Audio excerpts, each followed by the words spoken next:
Did it stop streaming? Yeah, it stopped streaming. Okay, I think you just have to start it again. Oh, did you get my story, I hope? Yeah, I just cut out like a second ago. Okay. Okay. The story was good. We got all the story. The story was so entertaining. I'm good for that. I have a few stories. All I right. have to say this about my stories, though. They evolve over time. So that was a number of years ago. Who knows what the true facts were at this point, but obviously I'm rewriting history in my mind as I go along. And Isn't that interesting? I think it's an Irish thing. Like, I think in my family we say, you know, this story gets better and better over time, you know. You embellish a little bit here and there. All right, so I've got my veggie packet. Cool. Let me lift this up. Sure, that'd be great. I need a little more foil on the side. Are these all going to fall out? Yeah, don't want to lose that veggie goodness. And in a post-apocalyptic situation, you can absolutely just put a foil packet like this filled with vegetables right in a fire. Yeah. It'd be just fine. Reminds me of Boy Scouts. I have a story about that too, but no, I'm kidding. I wouldn't do that. How far did you get in Boy Scouts? I don't know. Whatever the 4 down is from Eagle Scout. You know, Oh, something okay. not very good. Me and Boy Scouts didn't see eye to eye on a lot of things. So, I should have opened that for you. Sorry. Oh, totally fine. All right, so I'm gonna set these down over here, and Cool. let's flip our meat and check the temperature. Hopefully we haven't. Wow, you're so pro. I would just poke it. I'd be poking it. You know, I don't know. Looks okay. Let's see. Start the little one. So what we're looking for is about 120, and then we're going to let it rest for about 10 minutes to let it finish cooking. Nice. But I assume you're good with medium rare? I am. Excellent. I even like the crusty nubbins on the end. There's that word again, nubbins. But it's true. All right. I like eating all the weird stuff in an animal. I don't know why, but if it's edible. Have you been to that new butcher shop? Oh, in Berkeley? No, I don't know about the one in Oh, Berkeley. is there one? There's one on Grand Avenue, right? Is that the one There's you're talking one about? that just opened really recently at Broadway and 40th. Oh, I haven't been to that one. I've driven by it. Oh, okay. Yeah. I think the same kind of situations in Berkeley. They really try to emphasize using the whole animal. Yeah, yeah. So if you're going to get instead of getting, like lamb riblets, Mm-hmm. where you would have to sacrifice X number of lamb to get the riblets for, say, 10 people, they would say, why don't you just get like a big mutton shank or something like that, a big lamb shank or something. Yeah. They really try to emphasize getting more of the whole animal and less waste. I think that's really great. Yeah. I think it's always worth it. All right, so for example, I had to do some pulled pork once it was probably for a Super Bowl or something. And, I got the pork butt or pork shoulder, and, it needed to have the bone cut out and some fat. And I thought, why would I want to pay somebody to do that? Mm-hmm. And really, once I got home and really started working on that thing and tried to get it to where it had to be to go into the pot, I realized there's a reason why you pay people to do this who know what they're doing. Right. Because I'm sitting there for literally an hour carving up this really visceral piece of meat that was just and everybody who was, not everybody, but half my family was there watching me do this. And they're looking at it like, are we going to eat this later? And it's just like, well, this is where your food comes from, it's poor animal. I think that's important. My grandfather had a cattle ranch when I was a kid, so we literally knew the cows we were eating. And what beer am I drinking?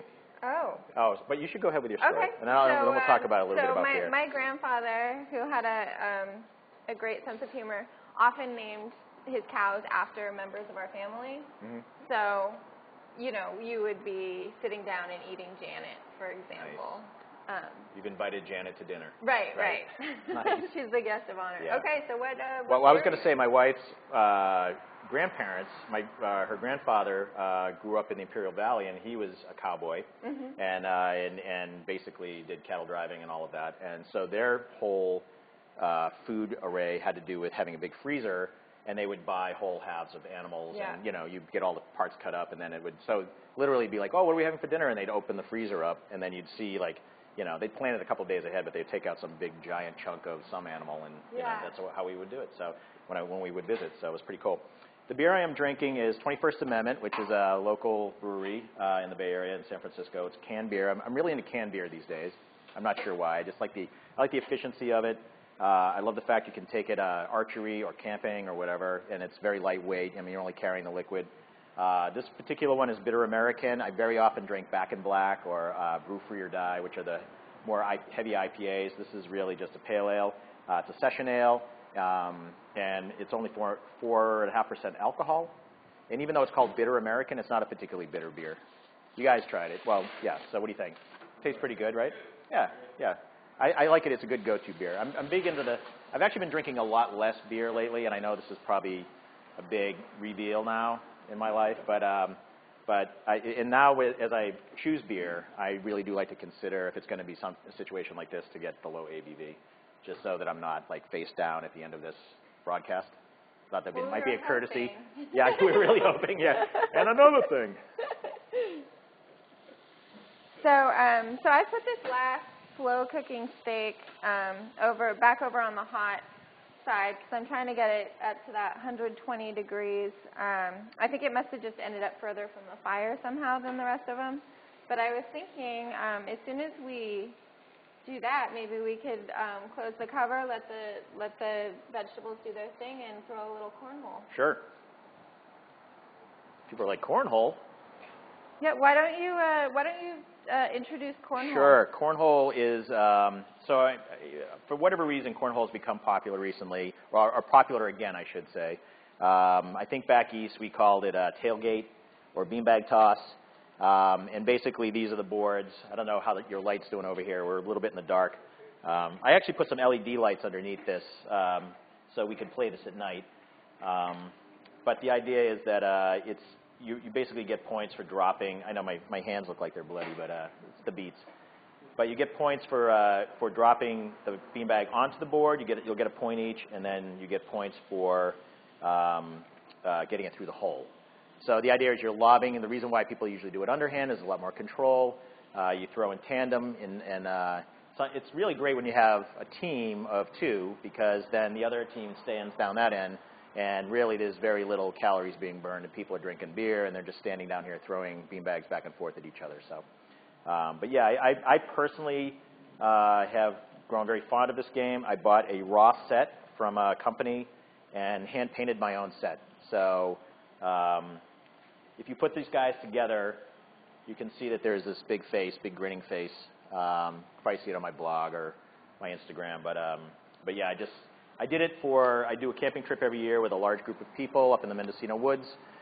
Usually people bring games up, and we were trying to decide what could we contribute to this, aside from the costume contest we do and the costume show and the talent show. And I said, why don't I make a cornhole set?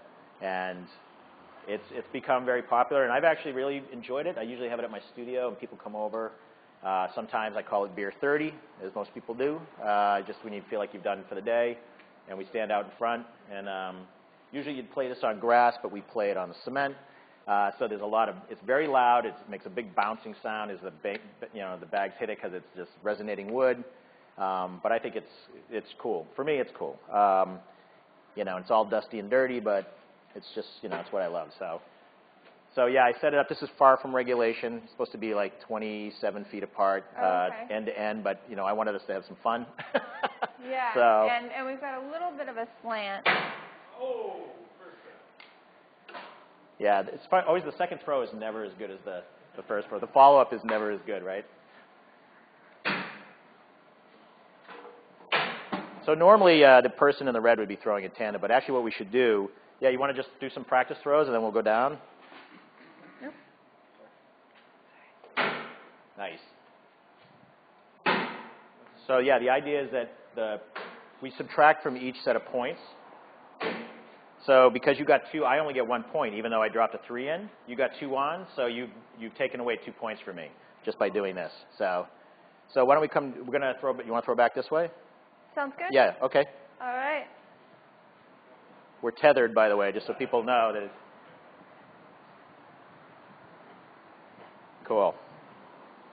So yeah, usually you stand behind the front of it, and you can throw if you want, or you and I can do it as a team. Sure, against yeah, Jason. That sounds great. Oh, you want to? No, you can go ahead, man. Here, I'll throw one after him. So go ahead, man. Nice. So that's one on.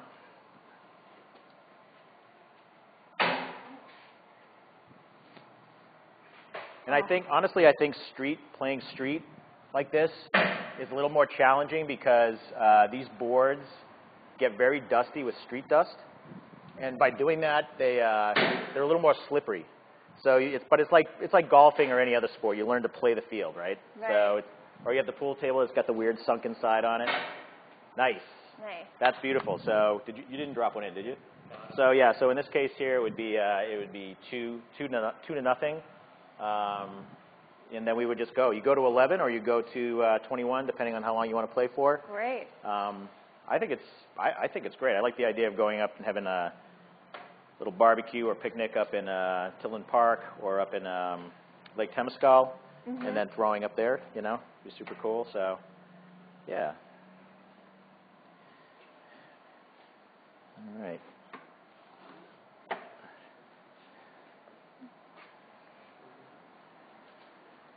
I know, the nice thing about barbecuing and tri-tip, Jason, do you want to play? Yeah. The nice thing about barbecue and tri-tip, oh, and you can go up as far as, just don't step over the front and you're all set. So that's pretty much the rule. I'm not really hard and fast about the rules, but I want it to be somewhat, you know, I'm a bit of a townie in that I like to compete, and I want to make sure that we at least play a little legit. Nice, dude. Oh, yeah, sorry. Oh. See, but you're getting the hang of it. You get your lob down at some point, so. That's not a good example, though. It gets harder because the ones are in the front. So yeah, and plus that's tilted on a hill back a little bit, so that's even more of a challenge, that one. But that's okay. Cool. All right. Should we go back down and throw back? Sure. So now we're, what, 3-2? Nice job, Jason. Yeah. Cool. All right. Oh, shit. Oh, man.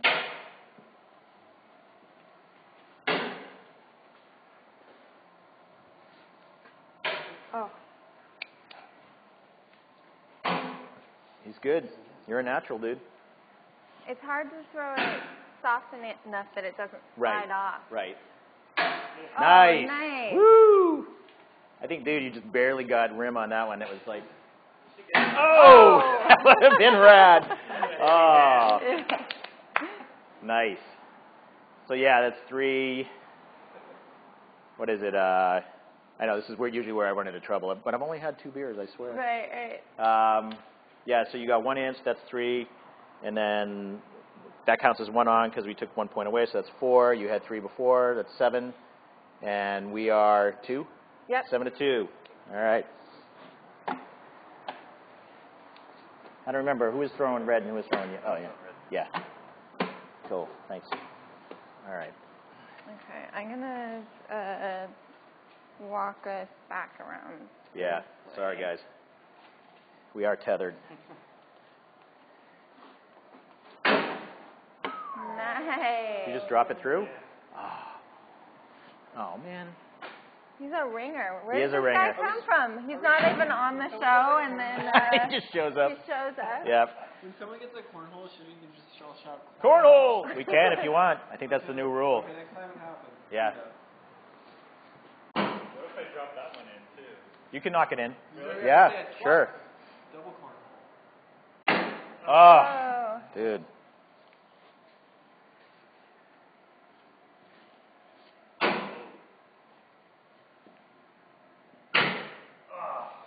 Wow, dude. Yeah, just dropping it on is, well, whatever. I'm not going to mansplain it. That's terrible. I should know better. So what if can I knock his off? I mean, that's really all I can. That's a good question. Okay. Yeah, if Let's you can, find out. you can if you want to. Yeah, that's Oh. That would have been good though if you just like knocked the two off, just bowled them off. That would have been awesome. So that's 6 for Jason? 7. Yeah. So you had 7. You dropped 1 in. You put 3 on. So that's 3. So 7 and 3 is 10. 13, 14. 13. You have 13 now. 13. Right? 7, 3, and 3. Yeah. Yeah. You can tell math is not my strong suit. When I was a kid, I had in 3rd grade, I had leg surgery, and I was pretty much out of school, and I was kind of homeschooled partially and whatnot. But it was right around 3rd grade. You were learning like all your times tables and addition tables and all that stuff. So I really have quite a gap in there in my learning experience. So literally, like just adding on the spot for me is a challenge. I know it's weird. It's carried me through my life. It's strange, you know. So.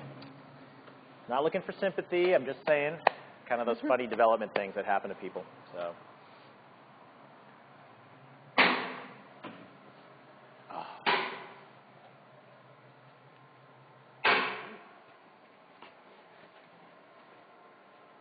We're going to 22? We'll go to 21. I think the hard part about playing split like this is, and this is not my excuse. Well, it's kind of an excuse, but is that when you're throwing tandem like that, you get a rhythm down, and because we're going back and forth, we have less of a rhythm. Yeah, This guy's all rhythmed out. You can tell. He's Mr. Rhythm.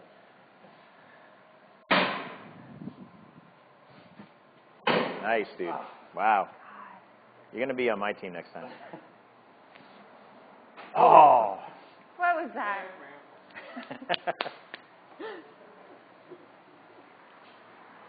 Should we check those stakes?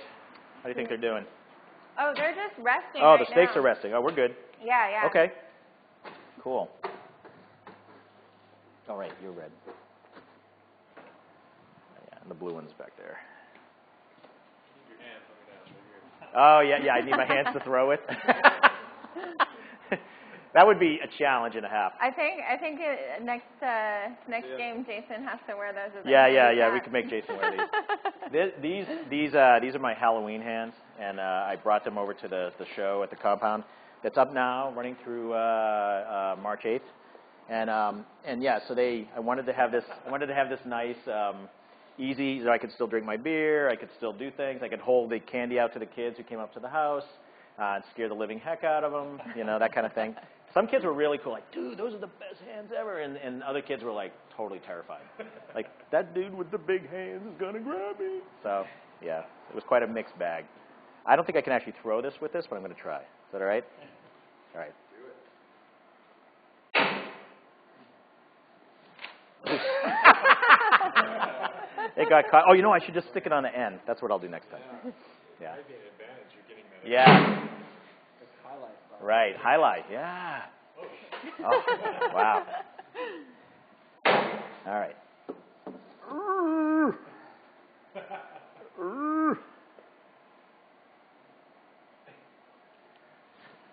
Oh, well, at least I got down there. It was better than my throw. You want to try one? Yeah, I'll try. Oh, careful. These things will stick you. Yeah, I would just go do that, dude. Who built that thing? Oh, yeah, there's the highlight. Awesome. All right.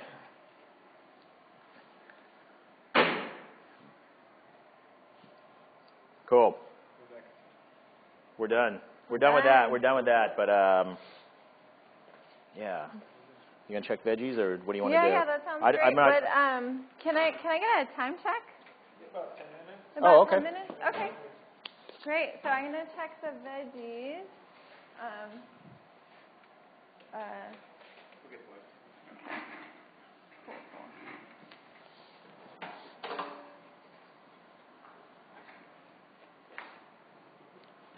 I'm going to check the beer while you check the veggies. Perfect. Is that all right? All right. I'm going to scoop these over onto the top part.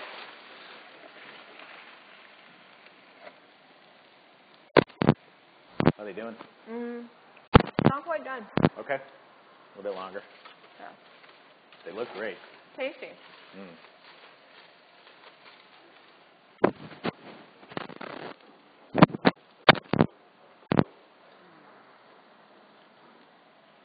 there any more questions out there in internet land? in beer land? No, Okay. All right. Owen, do you have any questions that you're... John, do you think work is psychedelic?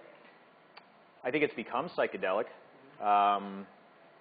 for sure. I mean, the new body of work, I've been working mostly in black and white for a long period of time. Did a lot of pen and ink work, very tightly rendered, and I'm sure part of that was sort of my Yankee upbringing, you know, sort of being very precise about drawing. And then as I spent my time here, I sort of had a bit of an epiphany. I thought I would have it earlier, to be honest with you. I didn't think I'd be in California for 16 or 17 years before I really just sort of got this whole idea of doing very colorful work. And so, yeah, oh, thank you. Oh, perfect. Yes. So this Like you should attend the yes. Yeah. Oh, yeah. This dude is definitely having a beer. Ready. Yeah, I know. And I'm not drinking the right beer for this, but and he could be a bitter American. I have no idea. He could be. But yeah, I love this guy he because he's all business up front, party in the back. You know. But yeah, the whole like loose sculpture I'm doing now. I used to do a much more detailed sculpture and much more rendered drawing, and now I'm getting to this more really crazy, colorful stuff, moving paint around a lot. My goal was to sort of, I don't know if it was just sort of getting to the point in my career where I felt like I had really done a lot of this very highly rendered work, and I really wanted, and the problem with that is you're really, you map it out and then you execute it, and then it feels like work. And I feel like the whole point of being an artist, from what I remember when I was a kid, was there has to be an element of joy in that, you know, and not that I didn't enjoy making the work, it was just sort of a sense of satisfaction and not the sort of joy as part of the play space. Right. So part of this new way of working for me with a lot of the color and the psychedelic approach is to really just full experimentation was really just to rediscover the play space and just make it as joyful as possible. So. The nice thing about this show in the gallery is that it really does reflect like the last almost full year of exploration for me of just going to that space, that play space. Really yeah, exciting. it's been exciting. And you know, and I think I've gotten mostly positive responses from it. And but I'm sure there are folks who like they see the work you used to make and they're like, wait, is he going to go back to that work? When's he going to get this out of his system? Right. I'm hoping that it's all going to meld and be part of the greater whole as it goes forward. I'm sure every artist hopes that when they, but I think it's good to try different things. Oh, absolutely. Okay. Yeah. Cool. Oh, thank you. Sure. Sure. How do you think of them as characters in terms of coming from life or being invented in the process of making them? And how do you balance that, their sense of them being a character with the sort of abstract qualities figures that you're using? Right. Kind of what is the source of the caricature? You know, I describe it as being kind of people I've met and also and people I've grown up with, people I've known, sort of combined with just people I've seen and observed. I wouldn't call them stereotypes per se because I think that they hopefully have more complexity than that. But they really do represent just sort of an idea of people I've met. And they're really an amalgamation of different characters and different people from real life, a lot of them. I'm sure I reference some media, pop media, cartoons and whatnot. But I really honestly feel each one of them could probably speak and walk and move around at some point. There's a lot of specificity, I think. Yeah, good. Good. I hope so. I don't want to. I always feel like there should be a general resonating quality to art, that it should resonate in many ways beyond, like throughout the human experience, but also having each piece be unique is really kind of a goal for me. And but each one has to have its own life and its own personality. Of course. Yeah. And they feel a little bit. Like they exist in this show specifically, they exist in their own time, which I see as sort of a late 70s, 80s kind of period, maybe? Does that...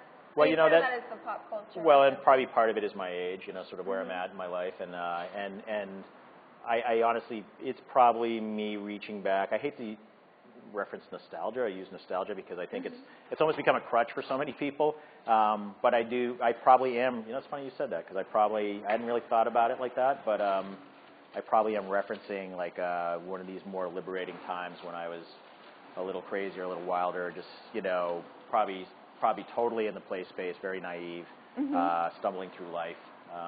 Yeah. 5 minutes? Okay. All right. Cool. Thanks, man. Yeah, I did these cutouts. I thought they were kind of fun to, I don't know. And I love posing with them like they're, like they're your head. Kind of, I don't know why. It just seems kind of a fun, silly thing to do, They're all me, but they're all other people too. So I always feel like there's a little bit of me in every one of these. But yeah, does it look like me? Close enough. Thank you. Thank you, I think. Yes. All right. Do you feel like the characters change in the process? Oh, for sure. Yeah, it's a very open-ended narrative as I go along.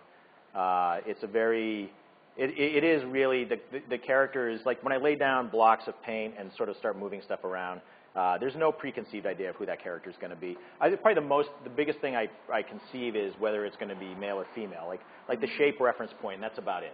So, but beyond that, it becomes its own thing as it goes along. So yeah, it's a continuously intuitive and hopefully spontaneous process, and then the character reveals itself to me. So Great. That's the goal anyways. So I think these aren't quite done, but I think we should make a plate anyway, just so we can give our viewers some kind of closure. Yeah. Cool. So this is our meat, Nice. and we're gonna cut it open, see what we're dealing with. Nice. Yeah, That's pretty. good. So, and then I have a lot of friends who would like to see that thing just spurting blood. just bloody. Yeah, but I'm okay. I'm really actually perfectly okay with this because I know the marinade keeps it tender. Yeah, absolutely. And, yeah. Yeah. And get a nice scoop for. Oh, pretty. Look how nice that turned Wow, out. wee. So good. Hey, that's good. Yeah, not quite done, but. I guess how you define done, but I actually like a little fiber. You know, You? a All little right. crunch. Let's call it then. Yeah, this looks great. Wait for it. I'm going to use this knife. Is that all right? Yeah. Is that crazy talk? All right. Beep. Yeah, do you want to have a piece first? Or we can radish on that one. Want to cheers? Cheers. That's good. That marinade's good. excellent. It's good, right? Yeah. That's really good. Do you post the recipes after the show? You should. I should. Yeah.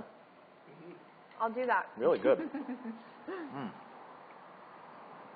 Yeah, that turned out great. All right. Well, thanks for Yum. watching. Yeah. Okay, Alison Cooks. Thanks for inviting me. Absolutely. And you can, if you haven't heard enough of John Casey tonight, he's doing an artist They're like talk. more than enough. You're doing an artist talk on The 8th, March 8th. That's a Sunday. It's going to be a tea and a talk.